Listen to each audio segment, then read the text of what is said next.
Eramallur, Vadathala. Junior chamber international കൊച്ചിയുടെ നേതൃത്വത്തിൽ ലഹരിക്കെതിരെ ചെസ് ടൂർണമെന്റ് സംഘടിപ്പിച്ചു. ജൂനിയർ ചേംബർ ഇന്റർനാഷണൽ കൊച്ചിയുടെ നേതൃത്വത്തിൽ ലഹരിക്കെതിരെ നോ ഡ്രഗ്സ് എന്ന സന്ദേശമുയർത്തി സംഘടിപ്പിച്ച ചാമ്പ്യൻസ് ഗാംബിറ്റ് 2025 അഖില Kerala junior chess tournament Mamangalam SNDP ഹാളിൽ ഹൈബി ഇടൻ MP ജപ്പാൻ ഭാളതാരം ഡെയ്ഗൻ കൊമോറിയുമായി ആദ്യ കരുക്കൾ നീക്കി ഉദ്ഘാടനം ചെയ്തു. അവരുടെ യൂത്ത് എനർജി എങ്ങനെ ചാനലൈസ് ചെയ്യാമെന്നുള്ളതാണ് ഒരു പ്രധാനപ്പെട്ട ആസ്പെക്ട്. നമ്മുടെ നാട്ടിൻപുറങ്ങളിലെ നഗരങ്ങളിലെ കളിക്കളങ്ങൾ നഷ്ടപ്പെട്ടുകൊണ്ടിരിക്കുകയാണ്. സ്പോർട്സ് ഒരു പാഷനായി കൊണ്ടു നടക്കുന്ന ആളുകൾക്ക് അവരെ സ്പോർട്സിലേക്ക് കൊണ്ടുവരിക എന്നുള്ളതാണ് ഒരു പ്രധാനപ്പെട്ട ആസ്പെക്ട്.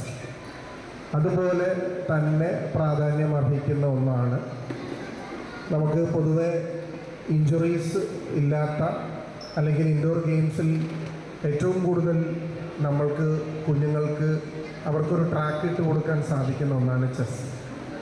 നമുക്കറിയാം ഒരുപാട് ഗ്രാൻഡ് മാസ്റ്റേഴ്സ്, ചെറിയ കുട്ടികൾ ഗ്രാൻഡ് മാസ്റ്റേഴ്സായി നമ്മുടെ ഇടയിൽ വളർന്നു വരുന്നുണ്ട്. JCI president Shone George Joseph അധ്യക്ഷത വഹിച്ച ചടങ്ങിൽ C Unnikrishnan, K Yunus, doctor Shabeer, S Iqbal, doctor AP Dhanya, KM Thahir തുടങ്ങിയവർ സംസാരിച്ചു. അണ്ടർ 8, 11, 15 വിഭാഗങ്ങളിലായി 300ഓളം കുട്ടികൾ മത്സരത്തിൽ പങ്കെടുത്തു. News bureau, Kochi.